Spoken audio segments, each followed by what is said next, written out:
অনেক অপেক্ষার পরে সাইয়ারা মুভিটি চলে এসেছে। তো আমিও চলে আসলাম এটার এক্সপ্লেইন নিয়ে। 2025 সালে আমার দেখা one of the best romantic movie এটি। আশা করি তোমাদেরও অনেক পছন্দ হবে। আমি আগের ভিডিওতে বলেছিলাম যে আমার চ্যানেলে কিছু সমস্যা হওয়ার জন্য অনেকদিন আমি আপলোড করতে পারিনি, আর ঠিক এই কারণে চ্যানেলের রিচ অনেক কমে গেছে। তো দয়া করে তোমরা যদি লাইক ও কমেন্ট করতে তাহলে অনেক উপকার হতো। কোনো স্পয়লার না দিয়ে একটা লাইক দিয়ে চলো তাহলে গল্পের গভীরে ঢুকে পড়া যাক। সিনেমার শুরুতেই দেখা যায় এক দম্পতি কয়েক প্যাকেট মিষ্টি হাতে নিয়ে কোথাও একটা যাচ্ছিল। আসলে আজকে ওনাদের মেয়ের বিয়ে, সেজন্য ওনারা কোর্টে এসেছিল রেজিস্ট্রি করার জন্য। তারপর পরই ব্যাগ ফিটে দেখা যায় একটা মেয়েকে, আর সে ছিল নববধূর সাজে। ওর নাম ভানি বাত্রা। এখানে অন্য বিয়েগুলো দেখে ভানিরও তার প্রেমিকের কথা মনে পড়ে যায়। ঠিক এই কারণেই ভানি তার ডায়েরিটা খোলে। সেখানে ওদের দুজনেরই কিছু ছবি ছিল। ওরা অনেকদিন ধরেই একে অপরকে ভালোবাসতো, আর তারই পরিণতি হিসেবে আজকের এই বিয়ে। কিছুক্ষণের মধ্যে ভানির ফোন একটা কল আসে। এটা ছিল ওর প্রেমিকের কল। ফোনটা ধরেই ভানি এই অদ্ভুত সুন্দর অনুভূতির কথা বলছিল। অন্যদিকে ওর প্রেমিক বারবার কিছু একটা বলার চেষ্টা করছিল, তবে ভানি কিছু না শুনে নিজেই বলে যাচ্ছিল যে সে আজ কতটা খুশি। তবে ওর এই খুশি আর বেশিক্ষণ টেকে না। ওকে অবাক করে দিয়ে ওর প্রেমিক জানায়, আমি বিয়েটা করতে পারবো না, আমি আরেকজনকে ভালোবাসি, আর তাকেই আমি বিয়ে করব। সাথে এটাও জানায় যে তার প্রমোশনও হয়ে গেছে, তো বিয়ে করে ওরা দুজনে বিদেশে সেটেল হয়ে যাবে। এই কথাটা শুনে যেন ভানির মাথায় আকাশ ভেঙে পড়ে। কি করবে সে কিছুই বুঝে উঠতে পারছিল না। এতদিনের প্রেমের সম্পর্ক আর এইভাবে শেষ হয়ে গেল, কিছুতেই ভানি এটা বিশ্বাস করে উঠতে পারছিল না। বাহিরে খেয়াল করলে দেখতে পায় ওই ছেলের বাবা মাও এসে ভানির বাবা মাকে হয়তো এই ব্যাপারেই বলছিল। এই ব্যাপারগুলোর একদমই নিতে পারছিল না ভানি, আর সেখানেই অজ্ঞান হয়ে যায়। এরপর কেটে যায় 6টি মাস। ভানি এখন আগের থেকে অনেকটাই সুস্থ, তবে সে এখন পর্যন্ত ওই দিনের ট্র্যাজেডিটাও একদমই ভুলতে পারেনি। আজকে ভানির একটা ইন্টারভিউ আছে, একটা টিভি চ্যানেলের ইন্টারভিউ। এই জন্য রেডি হয়ে বেরিয়ে পড়ে বাবার সাথে। রাস্তায় বাবা ওকে চেয়ার করার জন্য অনেক চেষ্টা করছিল, তবে লাভ তেমন একটা হয় না। তবুও ভানির মন খারাপই থেকে যায়। গাড়ি করে যাওয়ার সময় পাশ দিয়ে একটা ছেলেকে যেতে দেখে। ছেলেটা চলন্ত বাইকেই সিগারেট জ্বালাচ্ছিল। কিছুক্ষণের মধ্যে ছেলেটা ওদেরকে ওভারটেক করে চলে যায়। তারপর পরই ওরাও পৌঁছে যায় টিভি চ্যানেলের সামনে। বাবা ওকে নামিয়ে দিয়েই ওখান থেকে চলে আসে। ভানি খেয়াল করে দেখে যে ওর জুতার লেসটা খুলে আসে, এজন্য ওই ডায়েরিটা পাশেই রেখে ওঠাই বাঁচছিল ভানি। অন্য সাইডে দেখা যায় ছেলেটাও এই জায়গাতে এসেছে। ভানির বাধা শেষ হয়ে গেলে ভুলে সে ডায়েরিটা রেখেই ভেতরে চলে যায়। এক দুবার অবশ্য সেই ছেলেটার দিকে তাকিয়েছিল ভানি। ছেলেটা এসেই ওই ডায়েরিটা ওঠায়। এদিকে শুরু হয়ে যায় ভানির ইন্টারভিউ। সে খুব ভালোই দেয় ইন্টারভিউটা, তবে ওরা ভানিকে প্রথমে টেস্ট করবে। এই জন্য ওকে 2 মাস ইন্টার্ন করার সুযোগ দেয়। যদি সবকিছু ঠিকঠাক থাকে তাহলে ওর জব কনফার্ম। এখানের কাজ শেষ করে ভানি বেরিয়ে যাচ্ছিল, ঠিক তখনই ওই ছেলেটা ডেকে ডায়েরিটা দেয় ওকে।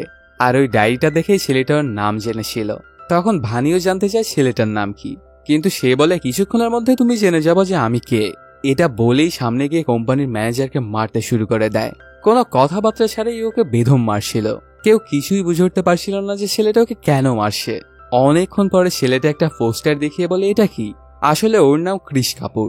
ওরা কয়েকজন বন্ধু মিলে একটা ব্যান্ড দল পরিচালনা করত। সেটারই একটা প্রোগ্রাম আছে আজকেই। কিন্তু এই নিউজ কোম্পানি নিউজ করেছে ঠিকই, তবে সেখানে ক্রিশেরই এক বড়লোক বন্ধুর নাম আসে শুধু, আর অন্য ব্যান্ড মেম্বার কারো নাম নেই। অথচ এই ব্যান্ডের মেইন কৃষি, গান লেখেও সেই, আবার গায়েও সেই। এই জন্যই তার রাগটা এত বেশি হয়ে গেছে। তখন ম্যানেজার বলে ওর বাবা টাকা দিয়ে এমনটা করতে বলেছিল আমাকে, এখানে তো আমার কিছুই করার নেই, তো তুমি এসে এভাবে আমাকে মারতে পারো না। কিন্তু কে শোনে কার কথা। ওর মুখে এমন কথা শুনে আরো বেশি রেগে যায় ক্রিশ। তারপর সেখান থেকে চলে যাওয়ার সময় ক্রিশ ভানিকে বলে এবার পেয়েছো আমার পরিচয়। ওকে দেখে ভানি মনে মনে কিছু একটা ভাবছিল। তারপর সেখান থেকে ক্রিশ সরাসরি চলে আসে একটা জায়গায়। এখানেই আজকে ওদের প্রোগ্রামটা হবে। গিয়েই ব্যানারে থাকা নিজের ছবি আর নামটা মুছতে শুরু করে।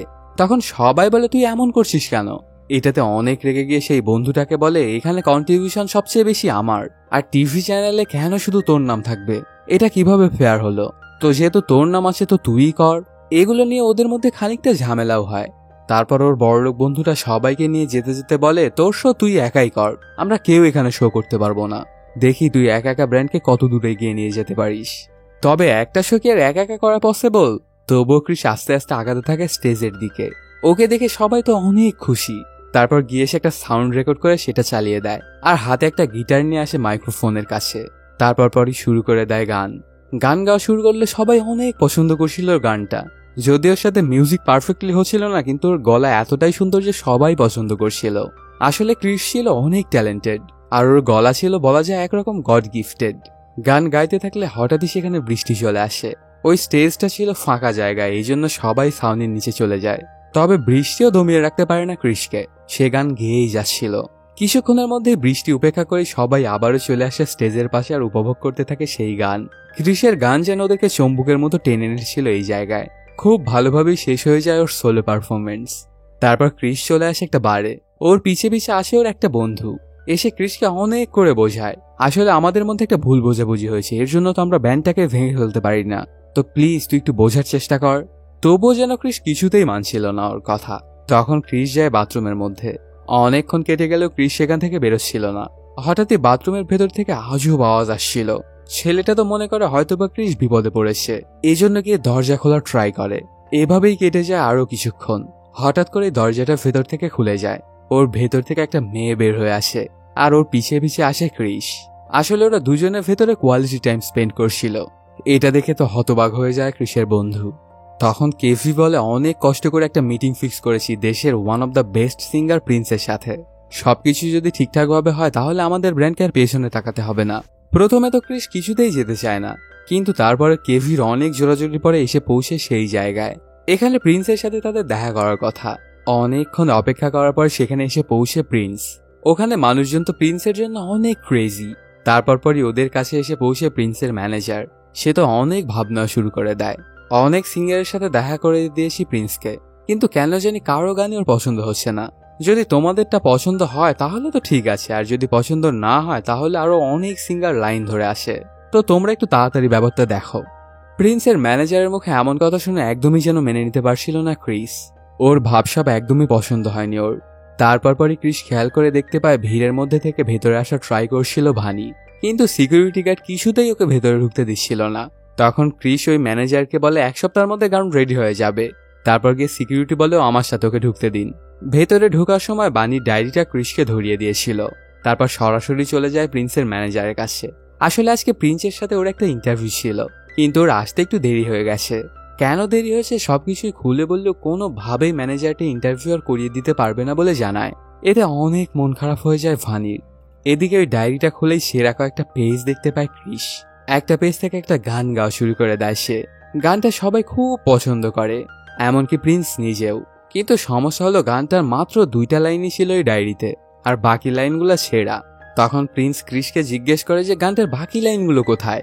তখন ক্রিস জানায় আমি তো সেটা জানি না, এই মেয়েটা বলতে পারবে। তখন সবার চোখ গিয়ে পড়ে ভানির ওপর। তারপর ম্যানেজারের সাথে ক্রিস একটা ডিল করে, ভানি এই গানটা পুরো করে দিবে, তবে প্রিন্সের সাথে ওর একটা এক্সক্লুসিভ ইন্টারভিউ করে দিতে হবে। প্রিন্সের গানটা এতটাই পছন্দ হয় যে সে রাজি হয়ে যায় এই ডিলে। সেখান থেকে ভানি সোজা চলে আসে অফিসে। তারপর সে সবাইকে সবকিছু খুলে বলে।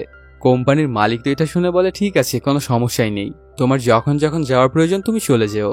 তবে ম্যানেজার একটু ইতস্তত বোধ করে, কারণ গতকালই কৃষককে মারধর করেছিল, আর ওর সাথে এই মেয়েটাকে একদমই সে একা ছাড়তে চাইছিল না। তারপরে কোনো উপায় তো নেই, মালিক যখন হ্যাঁ বলেছে তখন তো ঠেকানোর কোনো ক্ষমতা নেই, এই জন্য পারমিশনটা পেয়ে যায় ভানি। সেদিন সন্ধ্যাবেলাতেই ভানি চলে আসে ক্রিসের স্টুডিওতে।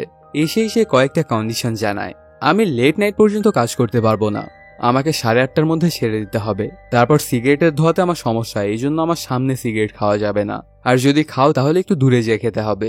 আর এই স্টুডিওর মধ্যে আমি থাকা পর্যন্ত কোনো রকমের কোনো গালাগালি করা যাবে না।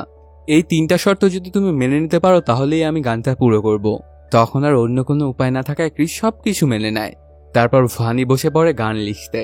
অনেকক্ষণ হয়ে যাওয়াতেও কিছুই লিখতে পারছিল না ভানি। আসলে ভানির একটা সমস্যা আছে, সে অনেক কিছুই ভুলে যায়, আর এভাবে গানটাও সে ভুলে গিয়েছিল, আর কোনোভাবে সেই স্টুডিওর মধ্যে কনসেন্ট্রেশন করতে পারছিল না। এই ব্যাপারটা দেখে সেখানে থাকা প্রায় সবাই রেগে চলে যায়। এখন গোটা স্টুডিওতে শুধু ভানি আর ক্রিস, কিন্তু তবুও কেন জানি ভানি কিছুতেই কনসেন্ট্রেশন করতে পারছিল না। এই ব্যাপারটাতে অনেকটাই রেগে যায় ক্রিস, আর এটা ওটা বলতে শুরু করে দেয় ভানিকে। ওর মুখে এমন কথা শুনে যেন ফেটেই পড়ে ভানি। আচ্ছা, তোমার কি মনে হয় যে তুমি ভালো ভালো হার্ট টাচিং গানগুলো শোনো, সেগুলো কি কোনো স্টুডিওতে বসে লেখা? কখনোই না। আসলে মোমেন্টগুলো ফিল করতে হয়, আর ঠিক তখনই ওই রকম গান লেখা পসিবল। স্টুডিওতে বসে তো কোনোভাবেই এটা সম্ভব নয়। আরও অনেক কিছুই বলে ফেলে ভানি। তারপর যখন বুঝতে পারে যে অনেক বেশি বলে ফেলেছে তখন সরিও বলে সে ক্রিসকে। এগুলো শুনে ক্রিস বলে চলো তোমাকে একটা জায়গায় নিয়ে যাই, ওখানে গেলে তোমার মন ঠিক ফ্রেশ হয়ে যাবে। তখন ভানিকে নিয়ে চলে আসে একটা ক্রিকেট গ্রাউন্ডে। এখানে এসেই ক্রিস ক্রিকেট খেলতে শুরু করে আর ভানিকে বলে এখন তুমি কনসেন্ট্রেশন করো আর চাইলে তুমিও খেলতে পারো। কিন্তু কোনোদিনও ভানি ক্রিকেট খেলেনি এটা জানায়। কেন জানি ক্রিসের এই পাগলামিগুলো খুব ভালোই লাগছিল ভানির। ওর বিয়েটা ভেঙে যাওয়ার পর থেকে আজ পর্যন্ত কখনো সে এতটা খুশি হয়নি। ওর পাগলামির সাথে আস্তে আস্তে নিজেকে মানিয়ে নিচ্ছিল ভানি। আর ইমেজিন করতে থাকে ক্রিস অনেক ফেমাস হয়ে গেছে আর বিশাল একটা স্টেজে সে গান করছে, তার আশেপাশে লাখ লাখ দর্শক। আর এই ব্যাপারগুলো তোর এতটাই ভালো লাগে যে গানটা লিখতে শুরু করে দেয় ভানি। কিছুক্ষণের মধ্যে গানটা শেষও করে ফেলে।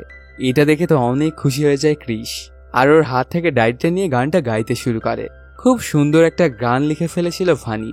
আর যখন এটার সাথে ক্রিস ভয়েস দিছিল তখন এটা তো অন্য লেভেলে চলে যাচ্ছিল, মনে হচ্ছিল যেন এটা এই দুনিয়ারই না, পুরো হ্যাভেন থেকে এসেছে। এরপর থেকে ওরা দুজনে ঘুরতে শুরু করে, দুজনেরই যেন দুজনকে ভালো লাগতে শুরু করে। এভাবেই কেটে যায় 2-3 দিন। তারপর পরই দুজনে মিলে চলে আসে প্রিন্সের সাথে দেখা করার জন্য। গানটা খুব পছন্দ হয় প্রিন্সের, কিন্তু সে জানা সবই ঠিক আছে, গানটা একদম পারফেক্ট। তবে আমি তো র্যাপ করি, তাহলে এখানে যদি কিছু র্যাপের লাইন যোগ করতে পারতা তাহলে আরো অনেক ভালো হতো আমার জন্য। এটা শুনে ওর থেকে আরো কয়েকদিনের সময় নিয়ে চলে যায় ওরা দুজন। রাস্তায় বাইকে করে দুজনে যেতে থাকলে হঠাৎই ক্রিস খেয়াল করে দেখতে পায় একটা মাতাল লোক একটা গাড়ির সাথে ধাক্কা খায়। তবে কেন যেন ওই রাস্তা দিয়ে আর না যেয়ে অন্য রাস্তা দিয়ে চলে যায় ক্রিস। তারপর চলে আসে একটা জায়গায়, সেখানে এসে ভানি ক্রিসকে বলে যে গানটা তো আমি লিখেছিলাম তোমার জন্য, তাহলে কেন তুমি গানটা চেঞ্জ করতে চাইছো? তুমি কি এটা চাও না যে এই গানটা পুরো দেশের মানুষ শুনুক আর এই গানটা যেভাবে তৈরি হয়েছিল সেভাবেই শুনুক? এই গানটা যে পরিমাণ ভালোবাসা দিয়ে লেখা হয়েছে সেখানে যদি র্যাপ লাইন যোগ করতে যাওয়া হয় সেটা আর থাকবে না। আর এটা কম্প্রোমাইজ করতে কি তুমি রাজি আছো? তবে ক্রিস জানার কোনো কথাই শুনছিল না। ওর ফেমাস হওয়াটা খুবই জরুরি আর সে একা একা তো কোনোভাবেই ফেমাস হতে পারবে না, এর জন্য প্রিন্সের হেল্প প্রয়োজন। তো সে যেভাবে বলে সেভাবেই তার কাজ করতে হবে। ওরা দুজন এসব ব্যাপার নিয়ে কথাবার্তা বলতে থাকলে হঠাৎই সেখানে এক পুলিশ অফিসার চলে আসে। তারপর ডেকে পাঠায় ক্রিসকে। ক্রিস ওদের কাছে গেলে জিজ্ঞেস করে আচ্ছা তোমার নাম কি? তখন ক্রিস বলে। তারপর পুলিশ অফিসারটা জিজ্ঞেস করে আচ্ছা তোমার বাবার নাম কি? ক্রিস সেটাও বলে। তখন পুলিশ অফিসারটা গাড়ির পেছনের জানালাটা খুলে দেখায় ওর বাবাকে। আসলে ক্রিস আর বানি যখন রাস্তা দিয়ে আসছিল তখন যে লোকটা নেশাগ্রস্ত অবস্থায় পাগলামি করছিল সেই আসলে ক্রিসের বাবা। আর ঠিক এই কারণেই গাড়িটা ঘুরিয়ে অন্য রাস্তা দিয়ে চলে এসেছিল ক্রিস। আসলে বাবা আগে এমনটা ছিল না, যখন থেকে ওর মা মারা গেছে তখন থেকে বাবা এমন হয়ে গেছে। অনেক করে বোঝানোর পরে যখন বাবাকে সে ঠিক করতে পারেনি তখন ক্রিস নিজেই বাড়ি ছেড়ে চলে আসে। তখন পুলিশ অফিসারটা বলে সবকিছুই ঠিক আছে, তবে তোদের বাপ বেটার নাটক তো আমি দেখবো না। এবার চতুর্থবারের মতো ওয়ার্নিং দিয়ে গেলাম, এরপরে যদি তোর বাবা এমন কোনো কাণ্ড করে বসে তাহলে তোদের বাপ বেটা দুটোকেই লকারে ভরে ফেলবো। এটা বলেই ওর বাবাকে নামিয়ে দিয়ে সেখান থেকে চলে যায় পুলিশ। তখন ক্রিসের বন্ধুটা ওনাকে বাড়িতে নামিয়ে দিয়ে আসতে চায়, কিন্তু কিছুতেই মানছিল না ওর বাবা, আর অনেক রাগও দেখাচ্ছিল ওর ওপর। এই ব্যাপারটা দেখে অনেক রেগে যায় ক্রিস আর বাবাকে গিয়ে যা তা বলতে শুরু করে, সাথে অনেকগুলো টাকাও ছুঁড়ে মারে ওর দিকে। তারপর অনেক রাগান্বিত হয়ে সেখান থেকে চলে আসে ক্রিকেট গ্রাউন্ডে। ওর পিছে পিছে ভানিও চলে আসে। এসে দেখতে পায় ক্রিস সেখানে অনেক রাগান্বিত হয়ে ক্রিকেট খেলছিল। আসলে ক্রিস যখন অনেক বেশি ডিপ্রেশনে থাকে তখন এই জায়গায় আসতো। আস্তে আস্তে ভানি ওর কাছে যায় আর বলতে থাকে সবারই একটা পাস্ট থাকে, ঠিক তেমনই আমারও একটা পাস্ট ছিল। আমি একটা ছেলেকে খুব ভালোবাসতাম, আমাদের বিয়েটা হতেই যাচ্ছিল, আর ঠিক ওই দিনই ছেলেটা আমাকে জানায় যে সে অন্য একটা মেয়েকে ভালোবাসে আর বিয়ের দিন সে উপস্থিত হয় না। এই জন্য আমি অনেক দিন ডিপ্রেশনে ছিলাম। তবে তোমার সাথে যখন থেকে ঘুরতে শুরু করি তখন থেকে আস্তে আস্তে আমার ডিপ্রেশন কাটতে থাকে আর কিছুদিনের মধ্যে আমি সেই ট্র্যাজেডিটা ওভারকাম করে ফেলি। আর সেটা শুধুমাত্র পসিবল হয়েছে তোমার জন্য, এই জন্য তোমাকে অনেক অনেক ধন্যবাদ। আর তোমার কাছে যদি আমি কোনোভাবে কোনো উপকারে আসতে পারি তাহলে আমাকে শুধু একটা আওয়াজ দিও, আমি সাথে সাথে চলে আসবো তোমার জন্য। এটুকু বলেই সেখান থেকে চলে যাচ্ছিল ফানি। ঠিক তখনই ক্রিস ওকে ডাক দেয়। দেখা যায় চোখ দিয়ে পানি গড়িয়ে পড়ছে। তখন ক্রিস বলে প্লিজ আমাকে একটু হেল্প করো। এদিকে দেখা যায় সেই জায়গা থেকে ক্রিসের বাবা একটা বারে চলে এসেছিল। সেখানে ম্যানেজার তোর সাথে অনেক খারাপ ব্যবহার করছিল। ঠিক তখনই সেই জায়গায় এসে পৌঁছে ক্রিস। ওর বাবার থেকে সব টাকা নিয়ে নেয় ম্যানেজারটা, সাথে ওর মানি ব্যাগটাও। তবে টাকাটা নেওয়া তোর বাবা কিছুই বলে না, কিন্তু মানি ব্যাগটা কিছুতেই ছাড়তে চাইছিল না। তখন সেখানে ক্রিস চলে আসে আর ম্যানেজারটাকে টাকা দেয় এবং মানি ব্যাগটা নিয়ে দিয়ে দেয় আবার বাবাকে। দেখা যায় ওটার ভিতরে ছিল ওদের একটা ছবি, যেটাতে তার বাবা মা এবং সে ছিল। এটাতে ক্রিসের আর বুঝতে বাকি থাকে না যে ওর বাবা এখন ওদের পরিবারকে কতটা ভালোবাসে। আর তার মা মারা যাওয়াতে তার বাবা অনেক বড় মাপের একটা শখ খেয়েছিল, আর সেটা থেকে কোনোভাবেই সে ওভারকাম করতে পারেনি। তখন ওর বাবাকে নিয়ে চলে আসে একটা রিহ্যাব সেন্টারে। ওর বাবার কিছু টেস্ট করার পরে ডাক্তার জানায় ওনার টেক কেয়ার আমরা করতে পারবো, কোনো সমস্যা নেই, তবে এটা একটু ব্যয়বহুল। ওনার জন্য প্রত্যেক মাসে 80,000 করে টাকা প্রয়োজন। 1 বছরে মোট খরচ আসবে 9,60,000 টাকা। অর্ধেক পেমেন্টটা আগে করতে হবে, তাহলে না ট্রিটমেন্টটা চালু করে দেব আমরা। কিন্তু এত টাকা ক্রিস কোথায় পাবে? একদমই যেন পাগল প্রায় অবস্থা হয়ে যায় ক্রিসের।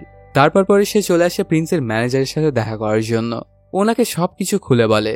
তখন ম্যানেজার বলে আমি টাকাটা তোমাকে দিতে পারি, তবে যে গানটা তোমরা আমাদের কাছে নিয়ে এসেছিলে সেটার কোনো রাইটসই তোমরা পাবা না, এমনকি তোমাদের নামও থাকবে না সেই গানে।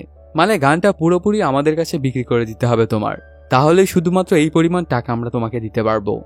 ম্যানেজারের মুখে এমন কথা শুনে সেখানে দ্বিতীয় কোনোবার চিন্তা না করেই সে গানটা বিক্রি করে দেয় ক্রিস। যদিও তার স্বপ্ন ছিল খুব বড় মাপের একটা গায়ক হবে, কিন্তু বাবার ভালো হওয়া তার কাছে বেশি জরুরি। এই ব্যাপারটায় অনেক মন খারাপ হয়ে যায় ভানির, কারণ সে গানটা লিখেছিল ক্রিসের জন্য, আর সে গানটা এইভাবে বিক্রি করে দিল। তবে ভানিও ক্রিসের ব্যাপারটা বুঝতে পারে, সে শুধুমাত্র এই কাজটা করেছে তার বাবার চিকিৎসার জন্য। এর জন্য ভানিওকে মাফ করে দেয়। তারপর সেখান থেকে টাকাটা নিয়ে গিয়ে হাসপাতালে দেওয়ার পরে ওর বাবাকে অ্যাডমিট করা হয়। ওদের দুজনকেই 2টো টিকিট দিয়েছিল প্রিন্সের ম্যানেজার, আর ওদের যেদিন কনসার্ট আছে সেদিন সেখানে আসতে বলে। কয়েকদিন পরেই প্রিন্সের শো। সেখানে এসেই ক্রিস দেখতে পায় মানুষ অনেক পছন্দ করছে ওই গানটা। যেই গানটা ওর গাওয়ার কথা ছিল সেটা আজকে গাইছে প্রিন্স, কারণ গানটা তো সে বিক্রি করে দিয়েছে। এই ব্যাপারটা দেখে অনেক কষ্ট পেয়ে যায় ক্রিস। ঠিক তখনই সে খেয়াল করে দেখতে পায় সেখানে বানিয়ে এসেছে। তারপর অনেক ভিড় ঠেলে সে যায় ওর কাছে। ওরা দুজনকে ভালোবাসতে শুরু করে। ওরা একসাথে কোয়ালিটি টাইমও স্পেন্ড করে। ওদের দুজনের সময় খুব ভালোভাবেই কাটছিল। এর মধ্যে ভানি আরো অনেকগুলো গান লেখে ফেলে, আর এর মধ্যে ওদের ব্যান্ডটা আবার সবাই একত্রিত হয়েছে। তারপর ওরা গানটা রেকর্ড করে এবং সেটা ইউটিউবে আপলোড করে। কিছুক্ষণের মধ্যে গানটা ভাইরাল হয়ে যায়। সবাই গানটা অনেক পছন্দ করছিল। এটা একটা অডিও গান ওরা আপলোড করেছে, আর এটাতে ওরা যে এতটা ভালোবাসা পাবে ওরা কোনোভাবেই চিন্তা করতে পারেনি। এই ব্যাপারটায় সবাই তো অনেক খুশি। সময় এভাবেই কাটছিল। হঠাৎ করে একদিন ক্রিস আর ভানি ঘোরাঘুরি করার পরে ওকে বাড়ির কাছে নামিয়ে দিতে আসে ক্রিস। বাইক থেকে নেমে যখন ভানি যাচ্ছিল তখন ওর হাতটা ধরে ফেলে। কিছুক্ষণ সেভাবে থাকার পরে তারপর ছেড়ে দেয়। তখন ভানি খেয়াল করে দেখতে পায় ওর বাবা, মা, ভাই সবাই ওখানে দাঁড়িয়ে আছে। আর ভানিকে এমন কর্মকাণ্ড করতে দেখে তো একদম শকড খেয়ে যায়। তারপর বাড়িতে আসার পরে ভানিকে ওর মা অনেক করে কথা শোনায়। এসব ছেলেটা কিন্তু একদমই ভালো হয় না, আর তুই একবার তো প্রেমে ধোকা খেয়েছিস, এবার যদি আবারও ধোকা খাস তাহলে তুই একদমই সামলাতে পারবি না। আর তোর ওই অবস্থা হলে কি কষ্ট তোর একার হয়? কষ্ট তো আমাদের সবারও হয়। তো এমন কিছু করিস না যে তোর সাথে সাথে আমাদেরকেও সাফার করতে হয়। আর তোর জন্য আমরা সবসময় ভালোটাই চাই। এই ছেলেটাকে দেখে আমার এমনটা মনে হচ্ছে যে সে বিয়ে করবে না তোকে, ও শুধু তোর সাথে এসেছে টাইম পাস করার জন্য। আরো অনেক কথা বলতে থাকে মা। এসব কথা শুনে একদম মাথা নষ্ট হয়ে যায় ফানি, আর এক পর্যায়ে ঠিক আগের মতোই সে অজ্ঞান হয়ে পড়ে। সাথে সাথে ওকে নিয়ে চলে আসা হয় হাসপাতালে। ইমার্জেন্সি রুমের বাইরে বাবা, মা এবং ক্রিস বসেছিল। কিছুক্ষণের মধ্যেই সেখানে ডাক্তার চলে আসে আর বলে অনেকগুলো টেস্ট দেওয়া হয়েছে ওকে, রেজাল্টগুলো আসলে জানা যাবে যে ওর কি হয়েছে। তবে এক্সপিরিয়েন্স থেকে আমার যতদূর মনে হয় ওর তেমন কিছু হয়নি, হয়তোবা বেশি চিন্তা করার কারণে এমন অজ্ঞান হয়ে গেছে। এরপর থেকে আপনারা একটু এদিকে নজর রাখবেন, আর ও যেন কোনোভাবে স্ট্রেস না পায়। তারপরই সেখানে ক্রিসকে দেখে তো অনেক রাগান্বিত হয়ে যায় মা, কারণ তার ধারণা ভানির এই অবস্থার জন্য কৃষি দায়ী। তবে যাওয়ার সময় বাবা ক্রিসকে বলে তুমি এখন ভেতরে যেতে পারো, কিন্তু মা যখন সেদিক দিয়ে যাচ্ছিল তখন ক্রিসকে বলে দেখো আগে ও অনেক কষ্ট পেয়েছে, তো তুমি যদি ওকে বিয়ে করতে না চাও তাহলে ওকে ছেড়ে দাও প্লিজ, ওকে আর তুমি কষ্ট দিও না। এবার কিন্তু আমার ভানি কোনোভাবেই আর এটা সহ্য করতে পারবে না। সাথে আরো অনেক কিছু বলতে থাকে মা। তখন বাবা এসে মাকে নিয়ে সেখান থেকে চলে যায়। তারপর কেবিনের মধ্যে এসে পৌঁছে ক্রিস। সেখানে এসে প্রথমেই সে ভানিকে বলে চলো না আমরা দুজনে বিয়ে করে ফেলি। ওর মুখে এমন কথা শুনে একদম অবাক হয়ে যায় ভানি, সাথে অনেক খুশিও হয়। তারপর ওরা দুজনে ডিসাইড করে যে খুব তাড়াতাড়ি ওরা বিয়ে করে নেবে। পরদিন সকালবেলাতেই ভানিকে হাসপাতাল থেকে ডিসচার্জ করে দেওয়া হয়। যাওয়ার সময় ক্রিস ওর দিকে এমনভাবে তাকিয়েছিল যেন এটাই ওদের শেষ দেখা। তারপর সে বিদায় দেয় ভানিকে। কেটে যায় আরো কয়েকদিন। ভানি অসুস্থ থাকায় ওর সাথে তেমন একটা দেখা হয় না ক্রিসের। হঠাৎ করে একদিন ওরা সবাই মিলে আসছিল স্টুডিওতে, কিন্তু দেখতে পায় স্টুডিওর সামনে অনেক ভিড়। কেন জানি হাজার হাজার মানুষ সেখানে অপেক্ষা করছিল। গাড়ি কোনোভাবে আর 1 ইঞ্চিও সামনে আগাচ্ছিল না। তখন জানালা বেয়ে গাড়ির ছাদে উঠে যায় ক্রিস। ওকে দেখেই যেন মানুষ আরো বেশি খুশি। তারপর ওর বন্ধুরা উপরে উঠে আসে। তখন একজন জোরে করে বলে যে এটাই ক্রিস। এই কথাটা শুনে তো সেখানে থাকা লোকজন আরো পাগল হয়ে যায়। আসলে ওদের গানটা এতটাই ভাইরাল হয়ে গিয়েছিল যে ওরা পুরো ফেমাস হয়ে গিয়েছিল রাতারাতি। ক্রিসের সব বন্ধুরাই অনেক খুশি, তবে কেন জানি একটু ভালো লাগছিল না ক্রিসের। আসলে ওর মাথা শুধু ঘুরপাক করছিল ভানির কথা, যে গানটা লিখেছে আজকে সেই নেই এখানে। আর তাকে সে এতটাই ভালোবেসে ফেলেছিল যে ওকে ছাড়া তার এক মুহূর্ত ভালো লাগছিল না। ক্রিসের জীবনের সবচাইতে এনজয়েবল মোমেন্টও সে এনজয় করতে পারছিল না। ভানিকে ছাড়া যেন সে একদমই অপূর্ণ। অন্যদিকে দেখা যায় ভানি চলে আসে ডাক্তারের কাছে। যে কয়েকটা টেস্ট করা হয়েছিল সেটার রেজাল্ট নেওয়ার জন্য এসেছিল। তখন ডাক্তার বলে, তোমাকে আমি কিছু প্রশ্ন করব, সেগুলোর উত্তর পাওয়ার পরে আমি বুঝতে পারবো যে তোমার আসলে কি হয়েছে। তারপর ভানিকে একটা জায়গার অ্যাড্রেস বলে, সাথে আরো অনেক প্রশ্ন করে যেগুলো সুস্থ মানুষের জন্য একদমই সহজ। তবে ভানি কেন জানি সেগুলোর উত্তর দিতে পারছিল না, মানে কেন জানি সে মনেই করতে পারছিল না। তারপর যে জায়গার নামটা ডাক্তার বলেছিল ওকে ওটা জিজ্ঞেস করে। তবে 2 মিনিট আগে শোনা সেই জায়গাটার নামটাও ভুলে গিয়েছিল ভানি, আর কিছুতেই মনেও করতে পারছিল না। তখন ডাক্তারের আর বুঝতে বাকি থাকে না যে ভানির কি হয়েছে। আসলে ওর মেমোরি আস্তে আস্তে লস হয়ে যাচ্ছে। এরকম চলতে চলতে এমন একটা সময় আসবে যে ভানি সবকিছু ভুলে যাবে, এমনকি সে যে কে সেটাও ভুলে যাবে। ডাক্তারের মুখে এই কথাগুলো শুনে ভানির মুখে যেন আকাশ ভেঙে পড়ে। কি করবে সে কিছুই বুঝে উঠতে পারছিল না। তখন ডাক্তার ওকে বলে যে তোমার উচিত তোমার কাছের যে মানুষগুলো আছে তাদেরকে তোমার এই ব্যাপারটা জানানো, না হলে পরে কিন্তু তুমি ঝামেলায় পড়বে। তোমার কাছের কোনো মানুষকে হয়তো তুমি চিনতে পারবে না, আর এই জন্য হয়তো বা তারাও তোমাকে ভুল বুঝবে। তখন ভানি ডিসাইড করে যে সে ক্রিসকে সবকিছু খুলে বলবে, আর এই কারণেই সে চলে আসে ক্রিসের সাথে দেখা করার জন্য। তবে ওর সাথে দেখা হওয়ার সাথে সাথেই ক্রিস এইটা ওটা বলতে থাকে, তুমি কি জানো আজকে কি হয়েছে? আজকে আমার স্বপ্নটা পূরণ হয়ে গেছে, আমার গানটা ভাইরাল হয়ে গেছে, আর আমি হয়ে গেছি ফেমাস। তবে একটা জিনিস কি জানো, এতজন মানুষ আমার জন্য অপেক্ষা করছিল আর আমাকে বাহবা দিচ্ছিল, কিন্তু কেন জানি আমার একদমই খুশি খুশি লাগছিল না। আসলে তোমাকে ছাড়া আমি একদমই খুশি নই। আমার ফ্রেম কিছু প্রয়োজন নেই, আমার শুধু তোমাকে প্রয়োজন। আরো অনেক ইমোশনাল কথা বলতে থাকে ক্রিস। এত কিছু শোনার পরে ভানিয়ার তার কন্ডিশন সম্পর্কে ক্রিসকে কিছুই বলে না, আর ব্যাপারটা লুকিয়ে ফেলে ওর থেকে।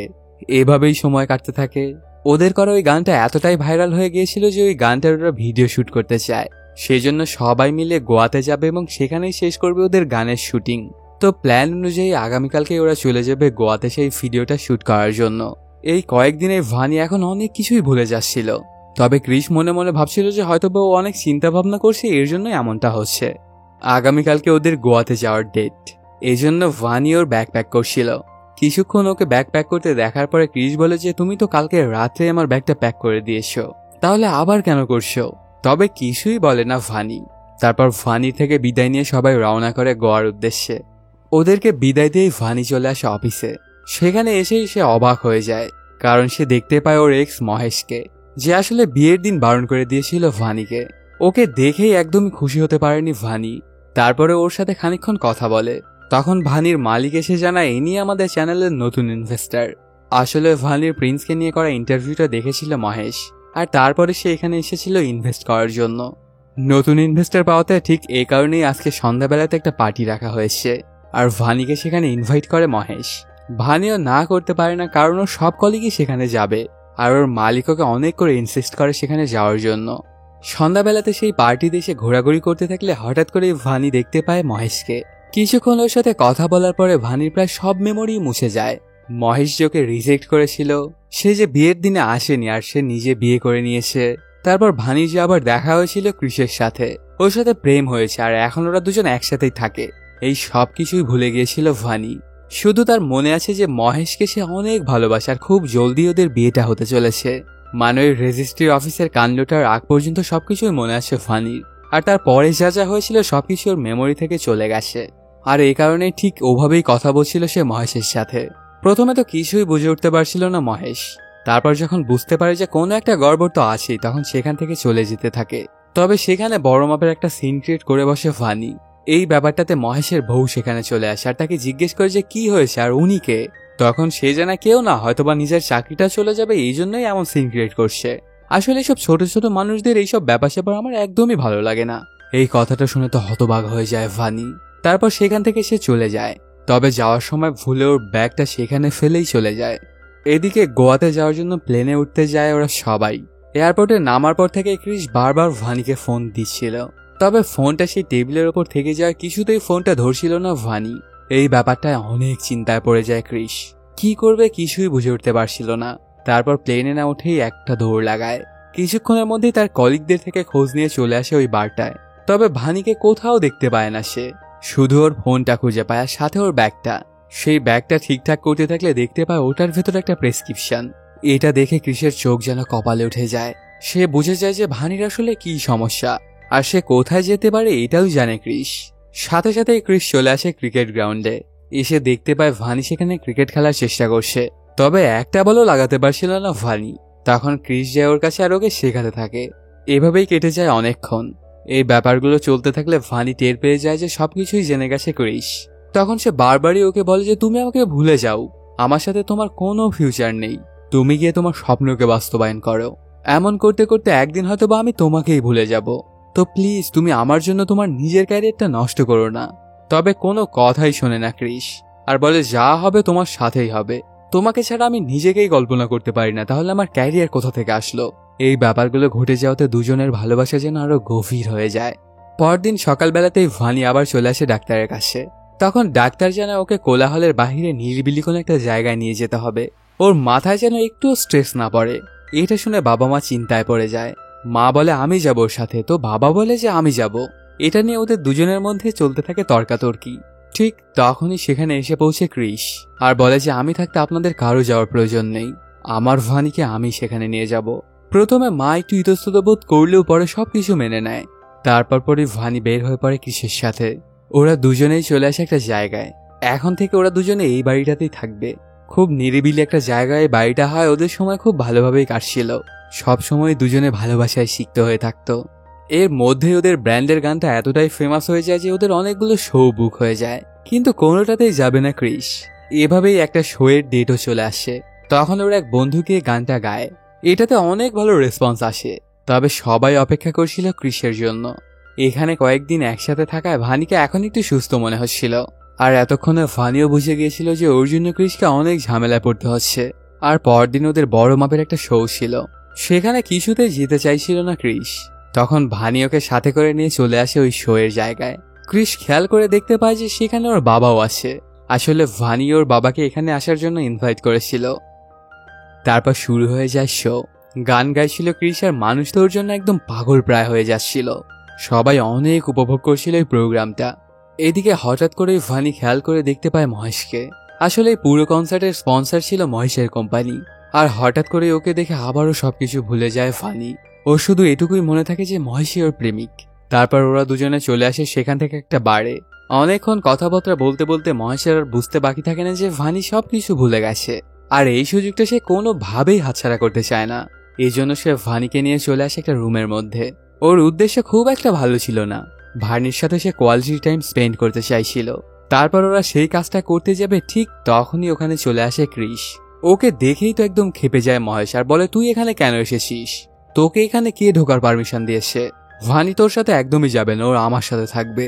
এই কথাগুলো শুনে অনেক খেপে যায় ক্রিস আর ওকে মারতে শুরু করে দেয়। মারতে মারতে ওকে স্টেজের সামনে নিয়ে চলে আসে। সবাই ওদের এই ফাইটটা ভিডিও করছিল। ক্রিস ওকে মারতে মারতে একদম রক্তাক্ত করে ফেলে। ঠিক তখনই সেখানে চলে আসে ভানি। সে মহেশকে কি বলবে, উল্টো সে ক্রিসকেই এটা ওটা বলতে থাকে, এমনকি ওর দিকে চাকুও তাক করে। এই ব্যাপারগুলোতে অনেক কষ্ট পেয়ে যায় ক্রিস। সে ভানিকে বোঝানোর অনেক চেষ্টা করে, কিন্তু লাভ তেমন একটা হয় না। এক পর্যায়ে ভানি ওই চাকুটা ঢুকিয়ে দেয় ক্রিসের হাতের মধ্যে। এই ব্যাপারটা দেখে সেখানে থাকা সবাই অবাক হয়ে যায়, এমনকি মহেশ তো অনেক ভয় পেয়ে সেখান থেকে পালিয়ে যায়। আর ক্রিস কান্না করতে করতে জড়িয়ে ধরে ভানিকে। যদিও ভানি অনেক আহাজারি করছিল, তারপরে ওকে ছাড়ছিল না ক্রিস। এক পর্যায়ে আবারও জ্ঞান হারায় ভানি। তারপর ওকে নিয়ে বাড়িতে চলে আসে ক্রিস। ঠিক ওই সময় দেখা যায় ওই ব্র্যান্ডের একজনের কাছে কল করেছে কনসার্ট কমিটি। এই কনসার্টের স্পন্সরকে মেরে রক্তাক্ত করে দিয়েছে ক্রিস। তো যদি তোমাদের ব্র্যান্ডের সাথে ওকে রাখতে চাও তাহলে এখানে আমাদের সাথে তোমাদের কোনো ডিল থাকবে না, আর যদি তোমরা চাও যে তোমরা শোটা করবে তাহলে ওকে বাদ দিয়ে তোমাদের আসতে হবে। তখন সে জানে আমাদের পুরো ব্র্যান্ড যদি সেখানে যেতে না পারে তাহলে আমরা কেউই সেখানে যাব না, আমাদের কাছে আমাদের ব্র্যান্ডের প্রত্যেকটা মেম্বারই গুরুত্বপূর্ণ। এটুকু বলেই ফোনটা কেটে দেয় সে। এভাবেই পার হয়ে যায় সেদিন। পরদিন সকালবেলাতে ভানি ঘুম থেকে উঠে এমন একটা ভাবনা যে সে কিছুই করে না এবং সে কিছু জানেও না। আসলে ওই ভোলার রোগের কারণে গতকাল যে কি ঘটেছিল সেগুলোর কিছুই মনে নেই ভানির। আর ক্রিসও ওকে কিছুই বলে না। অনেকক্ষণ ওরা দুজনে একসাথে থাকার পরে ক্রিস ভানিকে সেখানে রেখে একটু বাইরে যায়। তারপর চলে আসে ওদের ব্র্যান্ডের কাছে। আমি আর তোমাদের সাথে থাকতে চাই না, আমার জন্য তোমাদেরকে অনেক ঝামেলায় পড়তে হবে, তো এই জন্য আমি মহেশকে গিয়ে সরি বলে আসছি, তাহলে প্রোগ্রামগুলো আবার ঠিকঠাকভাবে চলবে। কিন্তু কোনোভাবেই যেন ওর কথা মেনে নিতে পারছিল না ওরা কেউই। আর এক বন্ধু তো বলে ওঠে, আমি এই ক্রিশকে চাই না, আমার সেই সেলফিশ বন্ধু ক্রিশকে আমি চাই, যার মেইন গোলই ছিল জীবনে সাকসেসফুল এবং ফেমাস হওয়া। আর ভানি তোর কিসের জিম্মাদারি? ওর বাবা মা আছে না? ওর বাবা মাও টেক কেয়ার করবে, তোর কিসের প্রয়োজন আগ বাড়িয়ে ওকে এত টেক কেয়ার করা? এতে কিন্তু তোর ক্যারিয়ার একদম নষ্ট হয়ে যাচ্ছে। তবে ওর কোনো কথাই শোনে না ক্রিশ, আর সেখান থেকে সোজা চলে আসে বাড়িতে। অনেক করে খোঁজাখুঁজি করে কিন্তু কোথাও খুঁজে পায় না ভানিকে, এমনকি ওর বাড়ির মানুষজন ওকে খুঁজে পাচ্ছিল না। এজন্য ভানির বাবা মা চলে আসে থানায় এবং ওর নামে একটা মিসিং ডায়েরি করে। এভাবেই কেটে যায় কয়েকদিন, কিন্তু কোথাও ভানির কোনো রকমের কোনো ট্রেস পাওয়া যায় না। তারপর ঘরের মধ্যে খোঁজাখুঁজি করার সময় ক্রিশ হঠাৎই দেখতে পায় অনেকগুলো গান। আসলে এগুলো ভানি ওর জন্যই রেখে গিয়েছিল। এই ব্যাপারগুলো দেখে অনেক কষ্ট পেয়ে যায় ক্রিশ। একটা গান দেখে ক্রিশ বুঝতে পারে যে এই গানটা দিয়ে হয়তোবা খুঁজে পাবে সে ভানিকে। আসলে ক্রিশ মনে মনে ভেবেছিল যে হয়তোবা ভানি সবকিছু ভুলে গেছে আর কোনো একটা জায়গায় গিয়ে হারিয়ে গেছে। তারপর সেই গানটা রিলিজ করা হয়, পুরো দেশে একদম তোলপাড় হয়ে যায়। ওদের ব্র্যান্ডটাকে এখন পুরো দেশের মানুষই চেনে, কিন্তু ভানিকে আর কোথাও খুঁজে পাওয়া যায় না। এভাবেই কেটে যায় 1টি বছর। দেশের বিভিন্ন জায়গায় কনসার্ট করে বেড়াচ্ছিল ওরা। যদিও ভানিকে হারানোর পর থেকে ওর মন একদমই ভালো নেই, তারপরেও ভানির শেষ ইচ্ছা মোতাবেক ক্রিশ তার গানগুলো গাইছিল আর মনে মনে চিন্তা করছিল যে একদিন না একদিন সে ভানিকে খুঁজে পাবেই। এই জন্য সে তার গান চালিয়ে যাচ্ছিল। এখন ওদের কনসার্টগুলোতে লাখ লাখ মানুষ হয়। যে ফ্রেমের জন্য এতদিন দৌড়াচ্ছিল ক্রিশ, সেটা এখন ওর দখলে, কিন্তু একটুও শান্তি নেই ওর মনে। আসলে ভানিকে ছাড়া সে তো নিজেকেই কল্পনা করতে পারে না। তাহলে এই ফেম, এত টাকা পয়সা, এত ফেমাসিটি, এত কিছু দিয়ে সে কি করবে? এমন করতে করতে কিছুদিন পরে ওরা চলে আসে লন্ডনে একটা প্রোগ্রাম করার জন্য। বিশাল বড় একটা স্টেডিয়ামের মধ্যে ওরা রিহার্সেল করছিল। আগামীকালকে এখানেই ওদের প্রোগ্রাম। সেখানেই একটা গ্যালারিতে বসে বসে চিন্তা করছিল ক্রিশ। আর ওরা সবাই মিলে এটা চেক করছিল যে কারা কারা ওদের গানের রিলস বানিয়েছে। ঠিক তখনই হঠাৎ করে একটা রিলের মধ্যে দেখতে পায় ভানিকে। এটা দেখে তো চমকে ওঠে ক্রিশের বন্ধু। তারপর সেটা জুম করে। এই ছবিটা যখন ক্রিশ দেখতে পায় তখন সে তো পাগল প্রায় হয়ে যায়, আর সাথে সাথেই সে বেরিয়ে পড়ে ওই জায়গার উদ্দেশ্যে। কিছুক্ষণের মধ্যেই চলে আসে সে ওই জায়গাটায়। ওখানে থাকা সেই রিলস ক্রিয়েটারকে জিজ্ঞেস করে জানতে পারে যে কোথায় বানানো হয়েছিল ওই রিলসটা। সাথে সাথেই ক্রিশ চলে আসে সেই জায়গায়। এসে দেখতে পায় একটা অনাথালয়। ও আসার সাথে সাথে সেখানে থাকা এক সিস্টার ওর হাতে একটা চিঠি এনে ধরিয়ে দেয় আর বলে, তুমি এত দেরি করে কেন আসলে? আমি তো ভেবেছিলাম যে তুমি আসবেই না। হয়তো তুমি যখন আসবে তখন এই লেটারটা তোমাকে দিতে বলেছিল ভানি। তখন সেই চিঠিটা খুলে ক্রিশ দেখতে পায় ভানির লেখা। চিঠিটার লেখাটা ছিল অনেকটা এমন, আমি তোমাকে অনেক ভালোবাসি ক্রিশ। আমি কখনো চাই না যে আমার জন্য তোমার ক্যারিয়ারটা তুমি নষ্ট করো, তো এর জন্যই আমি তোমার থেকে পালিয়ে গেলাম। পারলে তুমি আমাকে ক্ষমা করে দিও। আসলে সেদিন সকালবেলা তুমি যখন আমাকে রেখে গিয়েছিলে ওই বাড়িটাতে, তখন আমি ফোন ঘাঁটতে ঘাঁটতে দেখতে পাই যে গতকালকে আমি কি কাণ্ড করেছি তোমার সাথে। আসলে এই রোগটা আমার জম হয়ে এসেছে। যখন আমি সবকিছু ভুলে যাই তখন আমার আশেপাশে থাকা আমার প্রিয়জনদেরকে আমি কষ্ট দেই, আর যখন আমার সবকিছু মনে পড়ে যায় তখন খুব বেশি কষ্ট হয়। এতটা কষ্ট হয় যে আমি কোনোভাবেই মেনে নিতে পারি না ওটা। তো পারলে তুমি আমাকে ক্ষমা করে দিও। আর এখন তো এমন হয়ে গেছে খুব একটা তোমাকে আমি মনেও রাখতে পারি না। তবে যখন আবার তোমার কণ্ঠ শুনি তখন তোমার সাথে কাটানো সেই স্মৃতিগুলো মনে পড়ে যায়। আরো অনেক কথা লেখা ছিল সেই চিঠিটায়। সেটা পড়ার পরপরই সিস্টারকে জিজ্ঞেস করে যে এখন ভানি কোথায়। সিস্টারটা ওকে একটা জায়গায় নিয়ে এসে দেখিয়ে দেয়। প্রায় 1.5 বছর পরে আবারও ক্রিশ দেখছে ওর ভালোবাসার মানুষটাকে। একটা ব্রেঞ্চের ওপরে বসে ভানি কিছু একটা লেখার চেষ্টা করছিল, কিন্তু কিছুতেই সে ওটা লিখতে পারছিল না। আশেপাশে ডায়েরির সেরা পাতার স্তূপ হয়ে গেছে। তখন আস্তে আস্তে ক্রিশ ওর কাছে যায়, তবে ভানি ওকে চিনতে পারে না। ওকে দেখেই যেন ক্রিশের সব দুঃখ মাটি হয়ে যায়। তখন ক্রিশ বলে, আমি অনেক দিন ধরে একটা গান খুঁজছি, সেটার সাউন্ড আছে আমার কাছে, কিন্তু গানের কথাগুলো নেই। তো তুমি কি এটা লিখে দিতে পারবে? তখন ভানি বলে, আমি অনেক দিন ধরে একটা গান লেখার চেষ্টা করছি, কিন্তু কিছুতেই আমার মনে আসছে না। তারপর পরই ক্রিশ ভানিকে নিয়ে চলে আসে বাহিরে। সেখানে বাচ্চারা ক্রিকেট খেলছিল। ওদের সাথে গিয়ে খেলায় মনোনিবেশ করে ক্রিশ। আর প্রথমবার সে যেমন পাগলামি করছিল ঠিক তেমন পাগলামি করছিল। অনেকক্ষণ ক্রিশের এমন পাগলামি দেখার পরে ভানি বলে ওঠে, ক্রিশ আই লাভ ইউ, আমি তোমাকে অনেক ভালোবাসি ক্রিশ। মানে ওর আবার সবকিছু মনে পড়ে গেছে। এটাতে অনেক খুশি হয়ে যায় ক্রিশ আর দৌড়ে এসে ওকে জড়িয়ে ধরে। এতদিন পরে আবার ওদের প্রেমটা পূর্ণতা পেল। ক্রিশ যে কতটা খুশি হয়েছে এটা একদমই বলে বোঝানো সম্ভব নয়। কতক্ষণ যে এভাবেই কেটে যায় কে জানে। ওদের কনসার্টটা ছিল পরের দিন। সেই স্টেডিয়ামটার মধ্যে লাখো লাখো মানুষ সমবেত হয়। তখন ক্রিস ভানিকে সেখানে নিয়ে গিয়ে সবার সাথে পরিচয় করিয়ে দেয়। ওরা দুজনে ভালোবাসায় সিক্ত হয়ে পড়ে। ওদের ভালোবাসাটা পূর্ণতা পেয়ে যায়, এমনকি গোটা দুনিয়ার মানুষও জেনে যায় ওদের ভালোবাসার সম্পর্কে। আর এর মাধ্যমেই শেষও হয়ে যায় সিনেমাটি। আসলে সত্য কথা বলতে কি, আসল ভালোবাসা কখনো মরে যায় না, বা সেগুলোকে ভোলানো সম্ভব নয়। যদি একজন আরেকজনকে সত্যিকারের ভালোবেসে থাকে তবে ওদের পূর্ণতা হবেই হবে। পৃথিবীর মধ্যে এমন কোনো শক্তি নেই যে ওই ভালোবাসাটাকে আলাদা করতে পারে। তো বন্ধুরা, কেমন লাগলো তোমাদের আজকের এই এক্সপ্লেনটি জানাতে কমেন্ট করো। আর যদি এখনো চ্যানেলটি সাবস্ক্রাইব না করে থাকো তাড়াতাড়ি সাবস্ক্রাইব করে নাও। দেখা হচ্ছে নতুন কোনো ভিডিওতে। Till then, সায়োনারা।